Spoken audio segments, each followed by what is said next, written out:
तर चुकीवरून स्पष्टीकरण देताना कृषी मंत्री माणिकराव कोकाटेंनी आणखी एक मोठी चूक केली। मी काही विनयभंग केला का असं वक्तव्य करून कोकाटे पुन्हा वादात अडकले। विरोधकांनी कोकाटेंच्या वक्तव्याचा समाचार घेतलाय, तर मुख्यमंत्री फडणवीसांनी सलग दुसऱ्या दिवशी माणिकराव कोकाटेंना समज द्यावी लागली आहे। राजीनामा देण्यासारखं घडलं काय? मी काय कोणाचा विनयभंग केलेला आहे? मी चोर केलेलं आहे? शेतकऱ्यांच्या विरोधात निर्णय घेतलेला आहे? शेतकऱ्यांना 1 रुपया देत नाही आम्ही।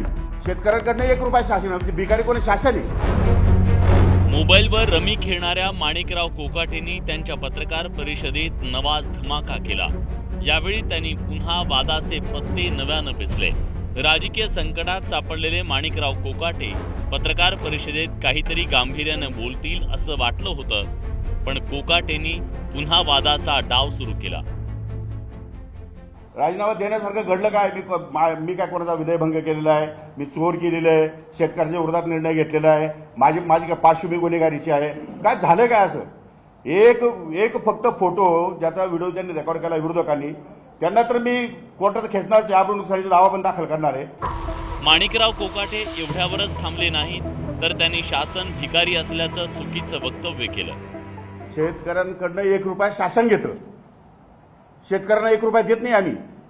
शेतकऱ्यांकडनं 1 रुपया शासन, म्हणजे भिकारी कोणी शासन आहे, शेतकरी नाही। पण त्याचा नेहमी अर्थ उलटा केलेला आहे। त्यामुळे 1 रुपया ही किंमत फार थोडी आहे, आणि 1 रुपयाच्या विम्याच्यामुळे महाराष्ट्रामध्ये 5-5.5 लाख बोगस अर्ज या ठिकाणी सापडले, माझ्याच काळामध्ये सापडले। खासदार सुप्रिया सुळेंनी माणिकराव कोकाटेंचा सागर गोटा असा उल्लेख केला।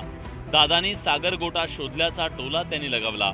सर्वच विरोधक माणिकराव कोकाटेंच्या वक्तव्यावर तुटून पडले। हाणामाऱ्या सुरू आहेत आपापसात राजीनामा मागण्यासाठी, आणि तरीही देवेंद्र फडणवीस कृषी मंत्र्यांना संरक्षण देत आहेत। हा या राज्यातल्या शेतकरी वर्गाचा अपमान आहे। कोणत्याही परिस्थितीत कृषी मंत्र्यांचा राजीनामा द्यावाही लागेल आणि घ्यावाही लागेल। माणिकराव कोकाटेंनी मागील वर्षभरात अनेक वादग्रस्त वक्तव्ये केली। कृषी मंत्री पद म्हणजे ओसाड गावची पाटीलकी या वक्तव्यानं कोकाटे वादात अडकले। शेतकरी कर्जमाफीतून लग्न साखरपुडे करतात, शेतकरी 5 ते 10 वर्ष कर्जमाफीची वाट पाहतात या वक्तव्यावरून शेतकरी संघटनांनी त्यांच्यावर टीकेची तोफ डागली। भिकारी सुद्धा 1 रुपया घेत नाही, पण आम्ही शेतकऱ्यांना 1 रुपयात पीक विमा दिला या वक्तव्यावरून राजकीय गदारोळ उडाला। शेतातील ढेकळांचे पंचनामे करायचे का असं वक्तव्य त्यांनी केलं आणि वादात सापडले।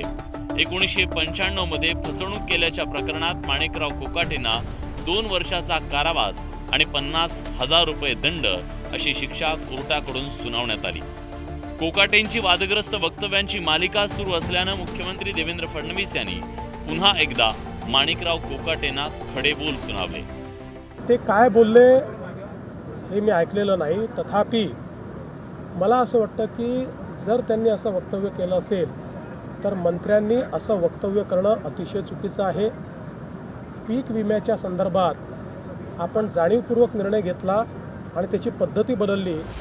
चौफेर टीका होत असल्यामुळे माणिकराव कोकाटेंनी कायदेशीर कारवाईचा इशारा दिला। तसंच सखोल चौकशीसाठी मुख्यमंत्र्यांना पत्र देणार असल्याची माहिती कोकाटेंनी दिली। परिणामी आता पुढील काळात कोणत्या राजकीय घडामोडी घडतात आणि कोकाटे राजीनामा देतात का याकडे सगळ्या राज्याचं लक्ष लागलंय। संतोष गोरे, न्यूज 18 लोकमत, मुंबई।